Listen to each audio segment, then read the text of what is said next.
세상에는 다양한 식품이 존재하죠. 그중에는 독창적인 레시피, 독자적 재배 기술 등의 특허로 식품을 더욱 빛내는 것들도 있습니다. 2020 대한민국 식품대전 청년 스타트업을 위한 멘토링 토크쇼 2부에서는 특허 기술로 식품 시장을 확장시키고 있는 스타트업 멘토님들을 모셨는데요. 식품 시장 진출을 꿈꾸는 초기 창업자들의 궁금증과 그동안 식품대전 공식 SNS를 통해서 받은 질문들로 하나씩 풀어보도록 하겠습니다. 그 까다롭다는 식품 특허를 따내고 시장에서 크게 한 걸음 앞서가고 있는 스타트업 선배들, 제 앞에 세 분이나 앉아 계세요. 오늘의 멘토들 한 분씩 소개해드리겠습니다. 스타트업계에서 말 그대로 핫한 감자로 불리는 로기아 박영민 대표님이시고요. 안녕하십니까. 건강한 맛을 내는 초콜릿 이러면 허위 광고, 과장 광고 멘트처럼 들리겠지만 진짜 그 맛을 구현한 분입니다. 레드로즈빈 한은경 대표님 반갑습니다. 반갑습니다. 그리고 반려동물들 사이에서 가장 유명한 스타트업 같은데요. 푸디엄 김태훈 대표님도 어서 오십시오. 네, 반갑습니다. 제가 세 분을 호기심 나게 소개했는데요. 정말 탐구해 볼 만한 세 분의 멘토세요. 박영민 대표님의 무엇으로 핫한 감자냐? 바로 이것, 감자입니다. 박영 대표님, 감자에 대해서 한번 소개해 주십시오. 저희가 감자로 어떻게 하다 보니까 대한민국에서 가장 유명해지기도 했고 별명을 대한민국 감자왕이라고도 말씀드릴 수 있는데요.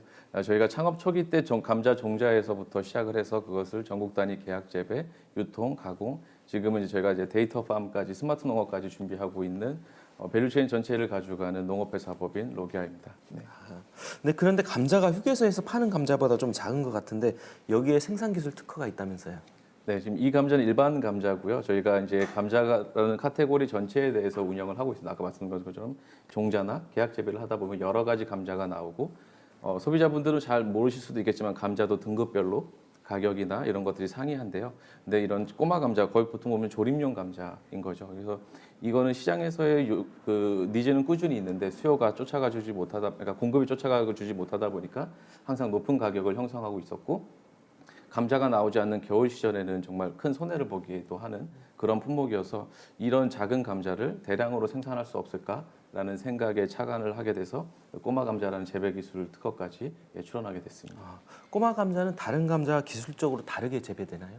큰 틀에서는 같지만 그래도 좀 원의학적인 요소를 적용하기도 했고요. 가장 큰 차이점이라고 하면 이것을 노지에서 키워서는 경쟁력을 갖기가 어렵다라고 생각을 했습니다. 그래서 그럼 이걸 어떻게 할 수 있을 것인가에 대한 고민을 했고 그러다가 이제 우연히 전국에 있는 벼육묘장에 주목을 하게 됐고 벼육묘장이 꽤 좋은 시설임에도 불구하고 1년 중에 거의 한 11개월 정도가 유휴시설로 남아있다는 게 안타까워서 거기에 있는 벼육묘장과 육묘를 키우기 위한 그런 장비들을 통해서 저희가 저희만의 기술을 도입을 해서 작은 감자, 어떤 감자의 품종을 넣더라도 작고 균일한 감자가 대량으로 생산되게 하는 그런 기술이라고 보시면 될 것 같습니다.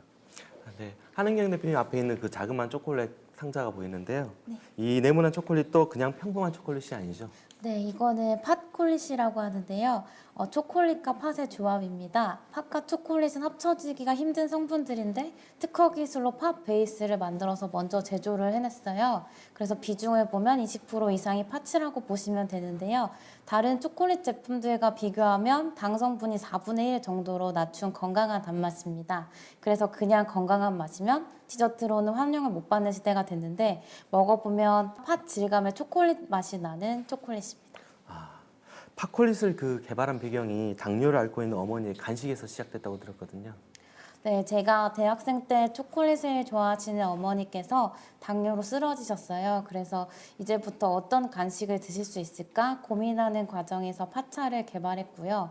우려내는데 걸리는 최적의 시간을 찾아내고 또 팥의 찬성질을 보완해주는 그런 약재랑 이런 것들을 공부해서 현미와의 비율도 맞췄더니 간식이 될 만한 적정한 단맛이 나는 거예요. 그래서 그 팥차 제조 방식으로 특허 출원까지 하게 됐고요. 지금은 등록이 완료된 상태고 그런데 팥차를 끓이고 남은 덩어리가 너무 아까워가지고 그 덩어리를 가지고 개발한 게 바로 팥콜릿입니다. 좀 말은 간단한데요. 팥차와 팥콜릿 개발까지 5년의 시간이 걸렸습니다. 팥콜릿도 그런 사연들이 있었네요. 푸디엄의 김태훈 대표님 앞에 갖고 나오신 거는 제가 먹을 수 있는 건가요? 네, 아닙니다. 먹으시면 안 되고요. 네, 저희는 동해등이라는 곤충을 이용해서 반려동물들의 먹거리를 만들고 있습니다. 앞에 보시는 것처럼 이런 그 동해등해를 건조한 이런 그 곤충을 건조한 제품부터 저걸 가루로 내서 여러 가지 이제 제품에 응용해서 상품화한 것까지 다양한 일을 하고 있는데요. 반려동물 중에서도 저희가 파충류 사료도 만들고 있는데 파충류 사료에는 약 70% 정도의 곤충 단백질이 들어가고 그리고 강아지나 고양이 간식이나 사료에는 약 30% 정도의 곤충 단백질이 들어가고 있습니다. 이런 식으로 이제 곤충 단백질을 사료화하는 데 열심히 일을 하다 보니까는 또 이 곤충 사료 회사로 많이 알려지게 된 것 같습니다. 그 상태 그대로 사료가 되나요? 네, 이제 우선은 저 곤충을 깨끗이 세척한 다음에 건조하는 데서부터 이제 시작이 되는데요. 건조하는 기술이 상당히 다양한 기술들이 있는데 뭐 뜨거운 열로 줘가지고 말리는 방법이 있거나 또는 동결 건조시켜서 말리는 방법도 있는데 저희는 로스팅 건조 기법이라는 방식을 이용하고 있습니다. 이 로스팅이라는 거는 여러분들도 잘 아시겠지만 보통 커피 원두나 또는 고기를 구울 때 쓰는 말이 바로 이 로스팅인데요. 저는 이 로스팅 기술을 접목시켜서 곤충을 더 바삭하게 또 그리고 풍미를 더 풍부하게 해서 기호성을 올리는 일부터 그 다음에 이제 방부제 처리 없이도 장기간 보관, 유통할 수 있는 것까지 이 기술로 이용해가지고 저희 제품화에 도움이 되고 있습니다. 사료를 만드는 과정에서의 로스팅이라 굽는 기술을 접목한 것 자체가 처음 있는 시도였던 것 같습니다. 건조하는 과정 중에서 저희가 이 로스팅 기법을 적용한 거는 국내에서는 저희가 이제 처음이었고 그렇기 때문에 아마 특허가 나왔을 텐데요. 이 로스팅 기법을 처음에 접목시킬 때는 단순하게 기호성을 올려보자라는 데서 시작이 되었습니다. 근데 저희가 여러 가지 이제 실험을 통해 가지고 얻게 된 내용은 뭐였냐면은 저희가 이 로스팅 기법을 이용해서 풍미만 올린 게 아니라 방부제 처리하지도 않고도 장기간 보존할 수 있는 기술을 저희가 개발하게 된 거였더라고요. 덕분에 이제 저희가 내는 제품들에는 방부제 같은 불필요한 요소들 없이도 제품을 만들어낼 수 있는 그런 기술이 되었습니다. 그러면 기존의 업계에서는 우리도 이제 로스팅하자고 할 것 같은데 특허 출원했으니 사실상 핵심 기술도 공개됐고 그게 부담되지는 않으셨어요? 아무한테도 알려주고 싶지 않은 나만 아는 게 좋지 않았을까요? 물론 저희가 이제 특허를 만들 때에는 많은 부분들이 이제 공개가 돼야 되기 때문에 고민을 많이 해서 특허를 쓰게 되었습니다. 덕분에 이제 열심히 이제 특허 전략에 대해서 세우게 되었고요. 다른 외부의 특허들을 많이 참고하게 되었었습니다. 그러면서 이제 좋은 특허를 만들게 되었고 이 특허에 대해서는 농업기술 실용화 재단에서 기술 가치 평가라는 것을 해주셨거든요. 그때 이제 가치 평가액이 약 5억 원 정도 나와서 좋은 특허다라고 이제 저희가 인정을 받게 되었고요. 후에는 이 특허가 이제 저희만 갖고서는 도저히 이제 사업이 성장시키기가 어려운 부분이 있어가지고 저희가 현재는 충북에 있는 약 30개 농가들과 함께 힘을 합쳐서 곤충 표준화부터 이런 특허들을 같이 공유하고 이용할 수 있도록 저희가 열어놨는데요. 이 특허를 처음에는 보호만 하려고 했다가 지금 이렇게 기술을 공개하는 상황까지 왔는데 그런 이유가 바로 이 곤충 시장을 좀 더 키워보자라는 생각이었습니다. 이 곤충 시장이 더 성숙하고 더 커지게 되면은 저희가 얻어갈 수 있는 과실이 더 커질 거라고 생각했기 때문에 현재는 곤충을 갖고 이 로스팅 기술을 이제 접목시키고자 하시는 분들에게는 저희한테 요청을 해주시면은 같이 이제 공유할 수 있는 뭐 그런 식으로 이 특허를 활용하고 있습니다. 레드로즈빈의 한은경 대표님도 이런 특허 관련해서 어떻게 한번 설명해 주십시오. 생소한 브랜드를 런칭하는 것은 되게 부담이 크거든요. 그때 특허 기술이 있으면 소비자들에게 신뢰를 줄 수 있어요. 그래가지고 식품에서 발명 특허라는 것은 약간 과학적으로 이유가 뒷받침도 돼야 되고 그런 특허가 있다고 하면 또 시장 진입에 크게 도움이 되는 것 같습니다. 그러면 멘토분들께서는 특허 기술로 아이템만 완성되는 게 아니라 마케팅이나 다른 쪽으로도 활용하고 계시나요? 고객 입장에서는 좀 생소할 수 있는데 그럴 때 특허 기술을 가지고 설명을 드리면 신뢰를 가지고 좀 더 관심 있게 보시고 바로 구매까지도 많이 이어져서 저희는 꼭 마케팅에 특허 등록 번호를 표기해서 활용하고 있습니다. 푸디움의 김태훈 대표님은 이런 마케팅적인 특허는 어떻게 활용하고 계시나요? 네. 저희가 이제 특허 제목을 잡을 때 이제 고민을 많이 했어요. 그래서 로스팅이라는 단어를 제일 먼저 빼자. 그래서 저희 특허 기술 보면 로스팅 기법이라는 거 하면서 이제 시작이 되는데요. 이 로스팅이라는 게 아무래도 그 반려동물을 키우시는 그분 그리고 반려동물들에게 먹거리를 주고자 하시는 분들에게는 굉장히 호기심이 자극되는 특허 이름이었던 것 같습니다. 덕분에 저희는 마케팅할 때 항상 이 로스팅을 하는 국가대표 바리스타들과 함께 이 기술을 개발했다라는 것들을 언급을 꼭 하고 있고요. 또 저희 홍보 영상에서도 보면은 바리스타 분들이 이제 곤충을 막 이렇게 볶는 장면들이 나옵니다. 그래서 저희가 이 로스팅 기법이라는 특허를 통해서 이제 마케팅에 활발하게 이제 활용을 하고 있고 또 실제적으로 고객들 반응도 좋은 것으로 알고 있습니다. 박영 대표님, 네. 아이들을 베일에 가려놓지 않고 할 수 있다면 특허 출원 하는 게 좋을까요?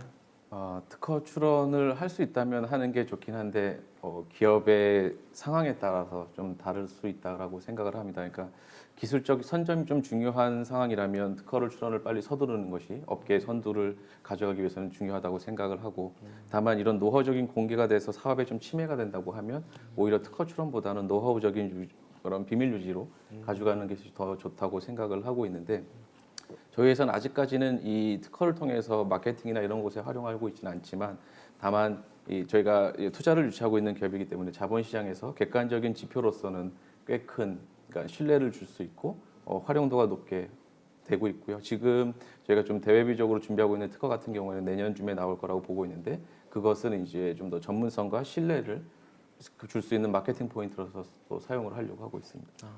김태훈 대표님도 이 부분에 대해 어떻게 공감하시나요? 네, 물론 이제 그 특허는 활용을 어떻게 하느냐에 따라서 그 목적이나 방법이 다 다르다라고 생각을 합니다.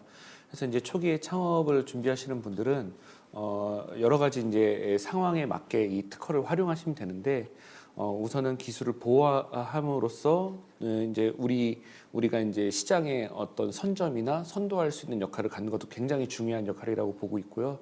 이제 저희 같은 경우에는 공개를 막 해가지고 많은 분들이 자꾸 이쪽으로 들어와서 이 시장에 더 성숙되기를 이제 바라는 부분이 있습니다. 근데 저희는 이제 그런 부분 외적으로도 이 특허를 잘 활용하고 있는데 그 중에 하나가 기술 가치 평가를 통한 자본 유상 증자 형식에 있었습니다. 저희 푸디엄은 16년 창업할 때 자본금 2천만 원으로 시작을 했는데요. 향후에는 이 2천만 원이라는 자본금이 굉장히 작은 자본금이라는 걸 알게 됐습니다. 하지만 이제 현금이 없었던 저희에게는 이것을 키울 수 있는 방법이 무엇이 있을까 고민하던 차에 특허를 갖고 그 특허를 기술 가치 평가를 받아서 그 가치 평가액만큼 자본금으로 유상 증자할 수 있는 방법이 있다라는 걸 알게 되고 나서는 적극 그걸 활용했고요. 현재는 저희가 자본금이 이제 5억 원으로 이제 개선됨으로써 여러 가지 사업적으로도 훨씬 더 좋은 그 재무 구조를 갖게 되었고 이런 식으로 이제 특허를 활용해가지고 다양한 목적으로 활용하시는 거는 여러분들이 이제 선택하는 그런 어떤 여러 가지 방법 중에 하나라고 보고 있습니다. 대표님, 그 특허를 낼 때 이런 전략을 가져라라는 게 있을까요? 특허를 내실 때 저는 전문가 분들을 적극 활용하는 게 좋다라고 생각을 하고 있습니다. 제가 이제 특허 관련해 가지고 했던 지원 사업 중에 가장 도움이 됐던 거는 IP R&D라는 사업이 있어요. 그게 바로 특허 전략을 세워주는 사업인데 직접 변리사분들이랑 같이 수십 회의 회의를 통해 가지고 특허를 도출해내는 그런 사업이거든요. 그러면은 현재 우리와 비슷한 사업을 또는 특허를 기술을 갖고 있는 업체가 얼마나 있고 거기는 이거를 어떻게 접근하고 있고 요즘 트렌드는 어떻고 앞으로는 어떻게 가야 되겠다라는 전략들이 다 짜여집니다. 그러면은 여러분들이 기술 개발도 하셔야 되잖아요. 그때도 이제 이용하실 수도 있고 이런 특허 전략을 짜는 사업들을 이제 하시는데 전문가들을 적극 활용해가지고 하시는 것들을 저희는 추천합니다. 박영 대표님도 이런 전략 같은 게 있나요? 저희도 사실 뭐 특허에 대한 전문성을 저희가 내부적으로 갖고 있지는 않기 때문에 방금 김태훈 대표님께서 말씀 주신 것처럼 지원 기관에서는 많은 특허 지원이나 멘토 같은 것들의 지원 비용들이 있기 때문에 저희도 적극적으로 전문가분들이랑 많은 대화를 통해서 특허를 설계를 하고요. 다만 이제 저희가 그 과정에서 하나 더 고려하는 것이 있다고 하면 그 변리사나 변리사가 속한 그 법인이 저희가 원하는 그런 식품 분야면 식품 분야, 아니면 데이터 분야라면 데이터 분야의 전문성을 갖고 있거나 레퍼런스가 있는지를 조금 더 체크를 하는 부분이 나름 전략이라면 전략일 것 같습니다. 네, 지금도 여전히 녹야에 따라붙는 수식어는 감자 농사에 관한 국내 유일 스타트업입니다.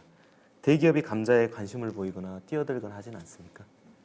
과거에 사실 대기업들의 그런 몇 번의 시도가 있었던 걸로 알고 있었지만 뭐 많은 분들이 아시는 것처럼 우리나라에서 아직 대기업의 농업 진출이 그렇게 받아들여지고 있는 상황이 아니기 때문에 여러 가지 제약이 아직까지 있다고 보고, 그리고 대기업이 직접 들어와서 그것들을 관리하는 것보다는 저희처럼 중간적인 플랫폼적인 역할을 하는 기업과 함께 하는 것이 더 기업에게도 더 효율적이다라는 것을 저희가 많이 얘기를 하고 있고, 그런 부분들이 잘 어필이 돼서 많은 기업과 저희가 하고 있거든요. 그래서 혹시나 진출하려고 하는 대기업이 있다면 저희랑 함께 하는 것이 더 효율적이라고 말씀드리고 싶습니다. 시장의 선도자로서 어떤 여유로움, 이런 자신감 이런 게 느껴지네요. 세 분 다 특허라는 무기도 갖고 시작하셨는데 그래도 검증되지 않는 길을 개척하는 데 있어서 만만치 않을 것 같습니다. 한은경 대표님은 팝콜리 개발한 지도 5년이나 되셨다고 했는데요. 이거에 대해서 한번 설명해 주시죠. 저는 개발도 굉장히 길었는데요. 창업하고 4년 동안은 매출도 없어가지고 정말 많이 힘들었습니다. 제가 자비랑 국가 지원 사업으로 모든 걸 충당하면서 견디는 수밖에 없었는데요. 또 제가 소비자 테스트샵 카페를 열었는데 그때도 실패를 해가지고 많이 힘들었습니다. 근데 그때 실패를 했을 때 찾아와 주신 소비자 테스트 교육해줬던 분들께서 조언해 주셨던 것들이 이렇게 생소한 제품을 가지고 기다리기보다 매장에서 그 사람들이 오히려 그 물건을 들고 제가 찾아가서 경험하게 하는 것이 더 중요하지 않을까라는 조언을 주셔서 제가 직접 들고 백화점 시장에 진출해서 시장에 진입하게 되는 것이 많이 도움이 되었습니다. 이게 초콜릿 하면 가공품이잖아요. 그리고 팥을 이용하는 농산물인데 이 농산물을 가공을 해서 이 원료로 받는 데 있어서 어려운 점은 없었나요? 리스크가 굉장히 많죠. 농산물이 매년 어떻게 수확되는지도 모르고 가격 변동의 문제도 있고, 그래서 처음엔 제가 팥을 직접 심기도 해봤는데요. 너무 힘들더라고요. 그래서 지금은 7년 넘게 계속 거래하고 있는 농가랑 계약 재배를 통해서 안정적인 가격으로 계속 수급을 하고 있습니다. 고생 많이 했습니다. 감자대 기업인 로기아에서도 이런 점이 문제점이 있었을 것 같은데. 네, 방금 말씀 주신 것처럼 가격의 등락폭이 워낙 심한 농업이 심하기도 하고, 안정적인 공급과 품질을 높이기 위해서는 저희도 계약 재배가 한국의 농업을 위해서도 더 중요하다고 생각을 했거든요. 그래서 저희도 처음부터 이런 계약 재배를 초점으로 하려면 어쩔 수 없이 농가분들을 찾아뵈야 되는데, 아주 처음 스타트할 때는 저희를 응원해 주시는 한두 분이 계셨기 때문에 순조롭게 시작은 했지만, 이제 그것을 이제 점점점 전국 지역으로 확대해 나갈 때마다는 20대 후반의 청년들이 와서 그냥 정말 맨손으로 와서 계약 재배를 해달라고 하는데 마음을 열지 않으시거나 아니면 이렇게 믿지 못하시는 분들이 되게 많았어서 이걸 어떻게 해결할까 했는데 뭐 해결할 수 있는 방법이 뚜렷이 있지 않았고, 저희도 그때 정말 맨손으로 시작을 했기 때문에 매일 그 농가분들의 밭에 가서 같이 일도 해드리고 대화도 나누고, 그러면서 이 작업 현장과 농가들의 문제점이 무엇인가, 그들의 그 문제점을 꼭 감자뿐만 아니더라도 그런 서비스적인 부가적인 서비스를 좀 드릴 수 있다라는 생각으로 그런 활동들을 꾸준히 하니까 이제 한 분, 두 분씩 마음을 열어주시고, 지금은 약 한 100여 명 농가분들이 저희와 함께 지금 한 10년째 같이 계약 재배를 하고 있습니다. 아, 대단하시네요. 김태훈 대표님은 어떻게 되시나요? 네, 저도 역시 처음 창업할 때는 굉장히 어려운 점들이 많이 있었습니다. 특히 처음에 저는 지금 하고 있는 곤충이 아니고 어플리케이션 개발하는 일을 좀 해보고 싶었어요. 그래서 그때 뜻이 맞는 친구들이랑 같이 어플리케이션 개발하겠다고 열심히 공부도 하고 또 사업 계획서도 만들어 보고 여러 가지 활동을 해봤는데, 그때 이제 깨달은 점이 뭐였냐면은 저랑은 맞지 않는 일이었더라고요. 저는 그거에 대한 전문성도 너무 부족했고 경험이 전무했기 때문에 그거에 대해서는 이제 우연인지 아니면은 뭐 운이 나빴던 건지는 모르겠지만 저희가 지원했던 여러 가지 사업들에서 다 떨어지게 되었습니다. 그때 이제 생각을 한 게, 그럼 나는 뭘 해야 될까? 어떤 게 나한테 맞는 일일까를 고민을 했고, 그러다가 이제 이쪽 농업에서 힌트를 찾았어요. 제가 약 한 10년 전쯤에 농촌진흥청에서 곤충 대량 사육 기술을 연구하는 연구원으로 인턴을 활동한 적이 있었는데, 제가 이때 이제 창업에 한번 미끄러지고 나서 뭘 할까 생각을 했을 때, 아, 맞아. 내가 곤충이라고 하면은 우리나라에서도 그 이름이 오르내릴 수 있는 정도의 그 수준일 것 같다. 이런 자신감 때문에 곤충이라는 아이템을 선택을 하게 됐고, 그 덕분에 이제 마침 시장이 곤충에 대한 여러 가지 이제 우호적인 상황이 되면서 저희한테 기회가 확실히 잘 왔었고요. 또 더불어서 농식품부에서 제가 지금 현재 청년 창업농으로 활동을 하고 있거든요. 초기에는 저희도 이제 매출도 부진하고 여러 가지 어려운 상황에서 그 청년 창업농을 통해 가지고 받았던 여러 가지 지원들, 또 그 밖에 여러 가지 그 지원 사업들을 통해서 오늘 여기까지 왔던 것 같습니다. 오늘 있기까지 한 동해등이랑은 참 잘 맞으셨던 것 같네요. 네, 제가 이용하고 있는 곤충은 특히 이 동해등해라는 곤충인데, 제가 이 자리에서 말씀드리면 좀 쑥스럽긴 하지만 우리나라에서는 이 동해등해라는 곤충은 저희 푸디웜 그리고 저 김태훈이 가장 잘하고 열심히 할 수 있는 아이템이라고 생각을 하고 있고요. 예전에는 정말 보잘것없는 이런 곤충 건조해서 앵무새나 고슴도치 먹이로 파는 것부터 시작을 했습니다. 한 달에 한 80만 원 벌고 4명이서 깎아 사 먹던 기억이 있는데요. 그렇게 시작을 해서 현재는 이런 식으로 강아지나 고양이들이 먹을 수 있는 간식 제품도 나오고, 더불어서 그 곤충의 이 키토산이라는 물질이 많이 저희가 얻어낼 수 있는데요. 곤충 키토산을 이용한 여러 가지 바이오 의약품 시장까지 저희가 제품도 개발하고 있는 상황까지 온 거 봐서는 동해등해랑 잘 맞았던 것 같습니다. 아, 네. 잘 알겠습니다. 한은경 대표님께 질문 드릴게요. 함께 같이 일하는 사람들도 좋은 인연을 만나야 되는데 사업이라는 게 정말 혼자 할 수 있는 게 아니잖아요. 그래서 초기 스타트업들 만나보면 직원 관리가 그렇게 어렵다고 하던데 대표님만의 어떤 노하우가 있나요? 제 주변에서도 많은 그 대표자분들 찾아오셔서 직원 때문에 너무 고민이다 이런 고민 많이 털어놓으시는데요. 그럴 때마다 제가 해드리는 조언이 있어요. 조금 식상할 수도 있겠지만 그 직원들에게 꿈과 보상을 확실히 해주라는 말입니다.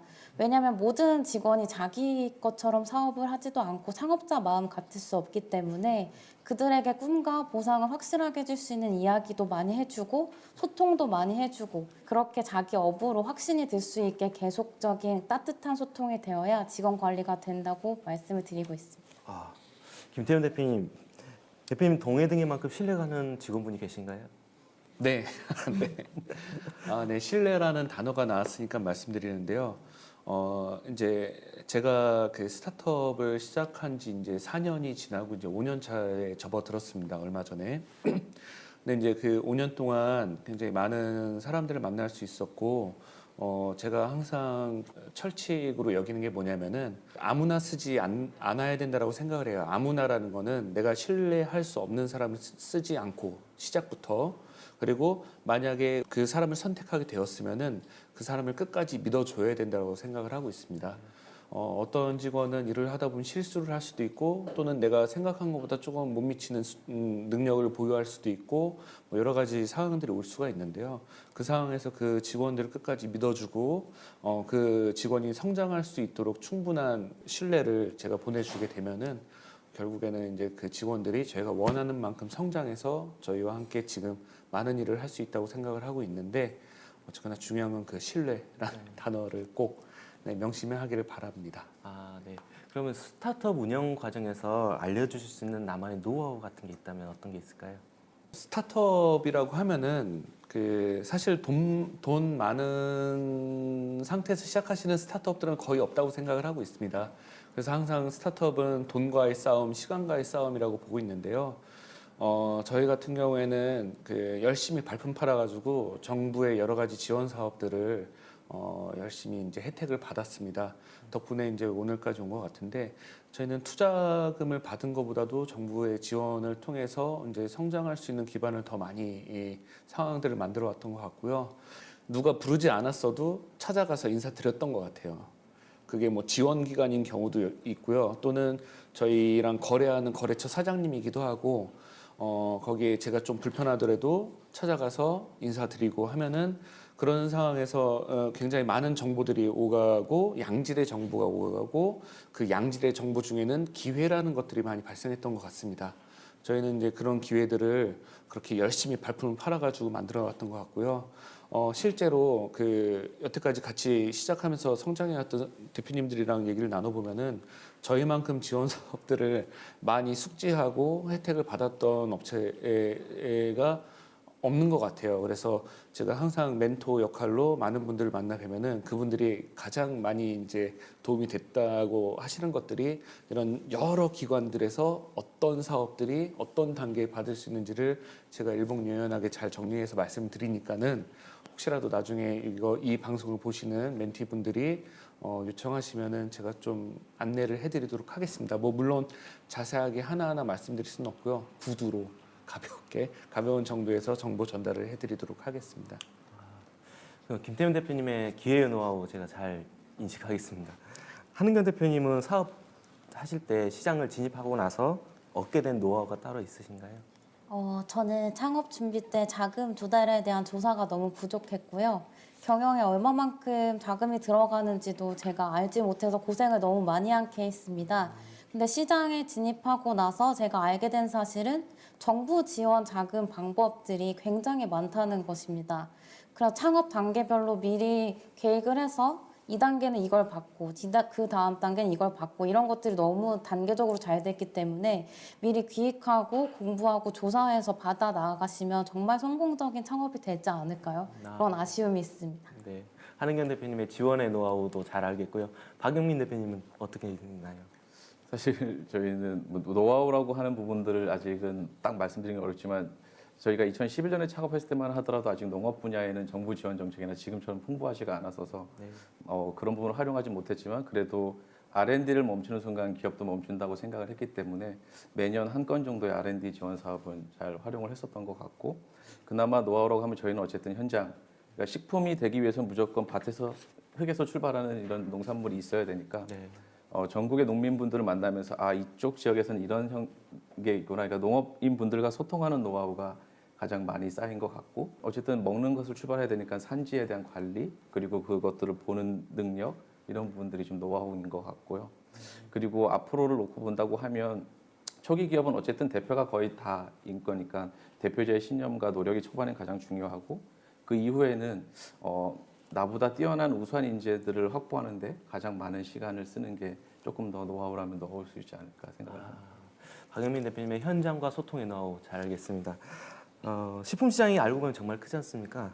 그런데 이제 세 분의 사업 영역만 봐도 그렇고요. 지금도 도전할 만한 시장인가요? 네, 저는 도전할 만한 시장이라고 얘기를 하고 많은 그런 질문들을 받기도 하거든요. 사실 가지고 있는 그 시장 자체도 엄청 크지만 그거에 비례해서 좀 반대급부로 많이 좀 발전이 안 된 영역이기도 하기 때문에 그만큼의 잠재성과 가능성이 있다고 보기 때문에 본인의 충분한 그런 준비만 되어 있다고 하면 충분히 뛰어들 만한 시장이라고 생각을 합니다. 네. 그 중에서도 김태훈 대표님 곤충 산업의 경우는 미래 먹거리로 손색이 없다는 건 이미 알려진 사실이지만 여전히 고정관념이랄까요? 저도 조금 그런 게 있는데 이 시장에 진입하고자 하는 멘티들에게 유념할 부분이 있으실까요? 네, 곤충에 대한 어떤 그 고정관념이라고 하는 것은 사실 그 소비자분들보다도 이 시장에 진입하려고 하는 사업자분들이 더 많이 갖고 계신 것 같아요. 그래서 오히려 이제 고객들의 니즈는 이제 많이 열려가지고 이제 개방적인 사고를 갖게 되는 여건이 됐는데 오히려 이거를 준비하시는 분들이 할 수 있는 일들을 굉장히 제한적으로들 생각을 하시더라고요. 근데 저는 사료 시장을 통해 가지고 곤충에 들어오게 되었지만 이제 식용이라든지 또는 여러 가지 바이오 소재로서도 이 곤충은 손색이 없다고 생각을 하고 더 나아가서는 어쨌거나 이 곤충 시장이라는 거는 이제 막 시작이 되는 그 시작점이라고 보고 있습니다. 이런 도입기에는 당연히 시장의 사이즈가 작을 수밖에 없고요. 기회라는 거를 찾기 어려울 수가 있습니다. 여기는 많은 비용을 들여서 분명히 이 시장을 성숙시켜야 되는 상황이 필요하다고 생각을 하고요. 그게 바로 지금이라고 보고 있습니다.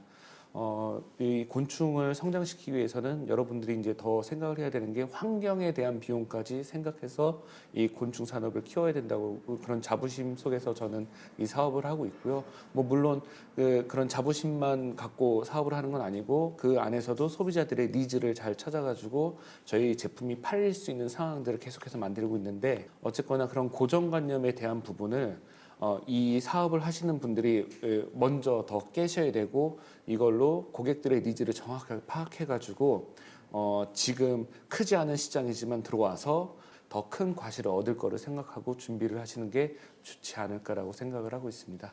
네, 잘 알겠습니다. 2020 대한민국 식품대전 청년 스타트업을 위한 멘토링 토크쇼 지금 함께하고 계시는데요. 저희가 사전에 박람회 공식 SNS를 통해서 멘토분들에게 궁금한 질문을 받은 게 있습니다. 그 질문을 하나씩 나눠보겠습니다. 첫 질문은 한은경 대표님께 온 질문인데요. 팥으로 만든 초콜릿이란 아이디어가 참 신선한데요. 팥을 재료로 한 양갱이란 디저트와 다른 초콜릿 고유의 맛이 나는지 궁금합니다. 그리고 만약 그렇다면 그 맛을 어떻게 구현하셨나요? 이거 드셔보시면 어떤 맛인지 딱 알 수 있는데 아직 못 드셔보셨으니까 설명을 좀 부탁드릴게요. 이 아이디어의 시작이 상업적 아이디어가 아니라 저희 어머니께서 좋아하셨던 초콜릿을 건강하게 맛있게 변신시키는 것에 중점을 둬서 양갱으로 시작하기보다 초콜릿에 어떻게 하면 팥을 입힐까 이렇게 개발을 시작해서 팥을 좋아하신 게 아니라 초콜릿을 좋아하셨기 때문에 그렇게 팥으로 만들었지만 초콜릿이 나는 질감은 팥이고 맛은 초콜릿이 나는 초콜릿이 되었습니다. 한은경 대표님께 또 다른 질문이 왔습니다. 팥콜릿은 제가 대학생 시절에 식품대전에서 시식으로 첫눈에 반해서 꾸준히 즐겨 먹고 있는 제품인데요. 다음 신제품은 어떤 게 예정되어 있나요? 당뇨를 앓고 있는 분들이 많이 기다리고 있을 것 같아요. 이분은 이미 팥콜릿 한번 드셔보신 고객이시네요. 먼저 팥콜릿에 반하셨다니 깊이 감사드립니다. 현재 저희는 케어식품이 필요한 환자들을 위해 항당뇨 팥콜릿을 런칭하기 위해서 연구 과제를 하고 있고요. 종자까지도 같이 조사하고 공부하고 연구하고 있습니다. 또 현재는 코로나 블루로 고생하시는 소비자분들을 위해서 우울감을 해소하는 안정사탕도 올해 안에 출시하려고 준비 중입니다. 많이 기대해 주세요. 감사합니다. 자, 다음 질문은 로기아 박영민 대표님께로 갑니다. 로기아는 꾸준한 연구 개발로 다양한 다른 사업들도 확대해가고 계신데요. 이후로 전진하고 계신 분야 중에 캔나물이라는 게 있어요. 여기 제 앞에 있는데 캔나물을 바로 무친 나물과 식감이 어떻게 다른가요? 영양 성분이 파괴되진 않나요? 유통기한은 또 어떻게 되나요? 이렇게 질문을 주셨어요. 정말 신박한 아이템 같은데 한번 설명 좀 부탁드릴게요. 식감이나 뭐 영양분이 크게 달라지는 건 아닙니다. 그러니까 어쨌든 금방 채취한 나물과는 식감이나 이런 향이 좀 다르겠지만 이제 건나물과 좀 비교를 해주셔야 된다고 보고 특히 이제 이런 시래기 같은 제품이 좀 인기가 많은 이유가 시래기를 먹기 위해서 이걸 삶고 데치고 껍질을 벗기고 이런 부분들을 좀 모르시거나 곤란해하시는 분들이 많은데 그 전 단계까지를 저희가 다 해놓은 거고 그냥 캔을 열어서 바로 그냥 무쳐 드시거나 밥할 때 앉혀서 드시거나 할 수 있는 거라고 보시면 됐고 완전 멸균을 한 제품이라서 유통기한은 2년입니다. 네. 진짜 제가 봐도 정말 신박한 아이템이고 정말 편리하게 만드신 것 같아요. 김대림 대표님께 질문 드릴게요. 반려동물을 키우시는 분께서 질문을 주셨는데요. 저희 강아지도 알러지가 심한 편이라서 곤충 사료를 먹이고 있어요. 하지만 기호성이 별로인지 잘 먹질 않아요. 곤충 사료도 기호성 좋게 만들 수 있나요? 라고 질문 주셨어요. 네, 곤충 사료가 이제 기호성이 조금 떨어진다라고 생각하시는 거는 이유가 있어요. 왜냐면 이제 알러지 때문에 아마도 인공적으로 첨가되는 것들이 들어가지 않은 사료를 먹이고 계실 겁니다. 뭐 인공 색소나 인공 향 또는 뭐 여러 가지 뭐 방부제들 그리고 뭐 그레인 프리 제품들을 이제 만들어 나가고 있는데 곤충 단백질 자체가 원래 프리미엄 단백질 원료이기 때문에 주로 이렇게 그 건강에 좋은 식자재로만 만들어지는 게 바로 곤충 사료들이 대부분 그렇습니다. 그렇기 때문에 아무래도 인공적인 게 들어가지 않아서 강아지들이 원하지 않을 수는 있어요. 건강에는 좋지만 해서 저희가 이제 이거를 어떤 식으로 하면은 인공적인 첨가물들을 넣지 않고도 잘 먹을 수 있게 해볼까를 저희도 고민을 많이 했고 그 중에 하나가 바로 저희가 만들었던 그 로스팅 기법에 대한 특허, 기호성을 올릴 수 있는 그런 특허들을 활용해가지고 몸에도 좋지만 먹기도 좋은 그런 사료들을 곧 출시합니다. 올해 올해 연말에 이제 출시되니까는 저희 곤충 사료 많이 찾아주시기 바랍니다. 기대가 됩니다. 네. 마지막 질문은 좀 답하시기가 어려운 질문 같은데요. 식품 창업의 A부터 Z까지 다 막막한 분인 것 같은데 창업을 처음 시작하는데 도대체 뭘 갖고 시작을 해야 하는 건가요? 뭘 하면 성공을 할 수 있는 건가요? 박인미 대표님, 뭘 하면 성공합니까? 그걸 알면 제가 더 큰 성공을 했을 것 같은데. 그러니까 뭘 갖고 해야 되는 건 너무 이제 각자의 아이템이나 상황에 따라서 다른 거라서 그나마 뭐 그냥 이론적으로 말씀드리면 본인이 하고자 하는 분야의 문제 의식을 명확하게 갖고 있는지와 그걸 풀어내기 위한 본인의 능력이나 아니면 팀원들이 존재하는지 그런 부분들이 세팅이 돼야 그나마 이제 창업을 시작할 수 있을 것 같고 성공이라는 거는 생각보다 멀리 있을 수 있습니다. 그러니까 인내를 가지고 꾸준히 직진하는 것이 더 맞지 않을까라는 생각이 듭니다. 한은경 대표님, 뭘 하면 성공할까요? 저도 가장 기본적인 대답을 드릴 수밖에 없는데 자신에게 가장 자신 있는 아이템 선정이 중요한 것 같습니다. 세상에 어떤 문제를 해결했다든지 아니면 기존 제품보다 더 혁신적인 제품을 만들었다든지 아니면 가치와 경쟁력을 가진 아이템을 좀 자기가 자신 있게 만들었다면 그게 성공의 요인이 아닐까 생각합니다. 김태현 대표님, 이분께 어떤 답을 주실 수 있을까요? 아마 여기 들어오시는 분들이 인터넷이나 아니면 신문 기사를 통해서 어떤 산업이 유망할 것이다라는 그 막연한 그런 정보들을 갖고 시작하시는 분들이 많더라고요. 근데 제가 말씀드리고자 하는 부분은 생각보다 현실 시장은 우리가 그 매체를 통해서 얻는 것과는 다른 경우가 굉장히 많습니다. 특히나 반려동물 시장으로 치면은 뭐 연 약 3조 원 정도 규모 시장이라고 하고 곤충 산업은 약 3천억 정도의 시장이라고 그렇게 알려져 있습니다. 하지만 제가 직접 발품을 팔면서 거래처를 뛰어다니고 고객들을 만나본 결과는 현실적인 우리가 체감할 수 있는 시장은 그보다 훨씬 더 작기 때문에 여러분들이 이제 사업을 준비하실 때는 생각보다 이 시장에 들어가기가 만만치 않을 것이다. 그렇기 때문에 좀 더 준비를 철저히 해야 된다. 뭐 그런 부분들을 좀 염두에 두시면은 좀 도움이 되지 않을까. 왜냐면은 저도 이 산업에 들어오면은 막 바로 한 1년 후에는 저도 뭐 강남에 빌딩 하나 올릴 줄 알았습니다. 하지만 이제 생각보다 내가 생각한 것보다도 훨씬 더 낮은 단계에서의 현실을 생각을 하고 사업에 준비하셔야지 아마도 더 크게 어려운 상황이 오는 것을 막을 수 있을 것 같습니다. 한 걸음 앞서간 스타트업의 선배로서 몇 년에 걸쳐 쌓은 노하우들을 이렇게 가감없게 풀어주셨는데요. 박영민 대표님, 네. 우리 멘토분들에게도 멘토가 있으실까요? 사실 제가 시작했던 막 초창기 2011년에는 농식품 스타트업들이 거의 존재하지 않고 있었기 때문에 그 멘토의 부재가 저도 상당히 너무 어려웠는데 멘토라는 부분들을 되게 어렵게 생각했고 되게 큰 사람이라고만 생각을 했는데 사업을 하다 보니까 멘토는 주변 어디에나 있는 것 같습니다. 다만 내가 부족한 부분이 뭔지를 명확히 알아야 효율적인 멘토링을 받을 수 있고 요청할 수도 있고 그게 뭐 그냥 꼭 먼저 하는 건 앞서 나간 스타트업 선배일 수도 있고 아니면 그냥 주변에 계시는 그냥 어르신 분들일 수도 있거든요. 그래서 내가 가진 부족함이 뭔지랑 뭐가 필요한지를 명확히 하는 게 먼저인 것 같고 그 다음에 멘토분들을 찾고 질문을 하면 생각보다 어렵지 않을 거라고 생각합니다. 한은경 대표님에게도 멘토분이 계신가요? 네, 저도 한 두 분, 소중한 분 두 분 정도 계신데요. 그러니까 뭔가 제가 요청하는 분들이 아니고 제 경영 철학이나 제 신념 그리고 제 사업의 방향 이런 것들을 깊이 공감하고 소통해주면서 같이 결정지어 줄 수 있는 그런 분들이 찾는 것이 가장 중요하다고 생각합니다. 김태현 대표님도 멘토분이 계신가요? 네, 저희는 초기에는 그 멘토분들을 단기적으로 이렇게 만남을 갖는 식으로 이제 멘토링을 받아왔었는데요. 지금 이제 사업을 성장시키는 과정에서 저희는 초기 이 스타트업으로서 이제 청년들이 같이 하다 보니까는 기술이나 경험적인 부분에서 부족한 게 많이 있더라고요. 그런 부분을 저희가 이제 네 분의 고문님을 모심으로써 그런 부족한 부분들을 이제 메꾸고 있고요. 주로 이제 기술이나 경영, 재무적인 부분들을 이제 멘토를 고문님들 통해서 이제 받고 있고, 저도 지금 여러분들한테 이렇게 어떤 조언을 해주는 거 못지않게 많은 조언들을 받아야지 또 다음 단계로 넘어갈 수 있기 때문에 멘토분들이 항상 곁에 있어야 된다고 생각을 하고 있습니다. 박영민 대표님, 그런 멘토들은 어디서 찾아야 할까요? 아까 얘기했듯이 제가 부족한 부분을 먼저 알아야 되니까 찾으려고 하자 말고 나 안에서 먼저 찾고 그 다음에 다양한 분야의 분들을 좀 만나보고 소통하고 하다 보면 자연스럽게 되었었던 것 같아요. 그리고 또 저분이 날 설마 만나 주실까라는 고민할 시간에 진솔하게 담아가지고 이메일을 좀 정중하게 보내드리면 거의 대부분은 답변을 해주시고 만나 주시더라고요. 그래서 그런 부분들이 더 중요하지 않나 생각합니다. 네, 멘토에 대한 질문이었습니다. 다음 질문은 이제 특허로 받은 인정받은 아이템, 성공과 실패의 경험치, 시장을 보는 눈, 소중한 멘토까지 다 가지신 분들인 만큼 앞으로 어디까지 뻗어 나가실지가 참 기대되는데요.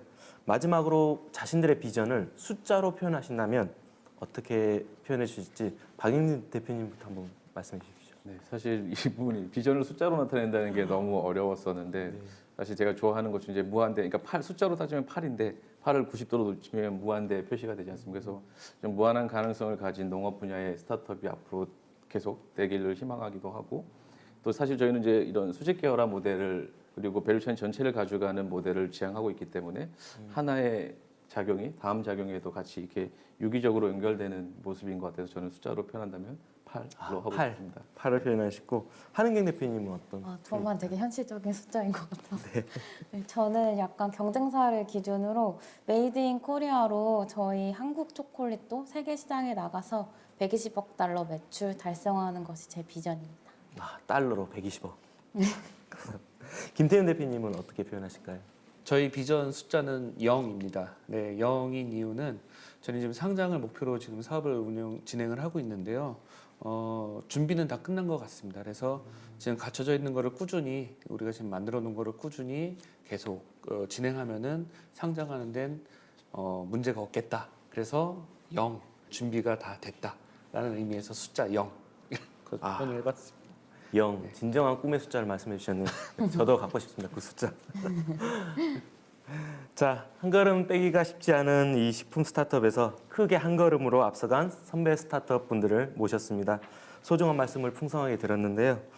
도전을 준비 중인 멘티들에게 큰 도움이 됐길 바라면서 2020 대한민국 식품대전 청년 스타트업을 위한 멘토링 토크쇼 여기서 마치겠습니다. 박영민 대표, 레드로즈맨 한은경 대표, 푸디움 김태훈 대표 세 분 감사합니다. 감사합니다. 감사합니다.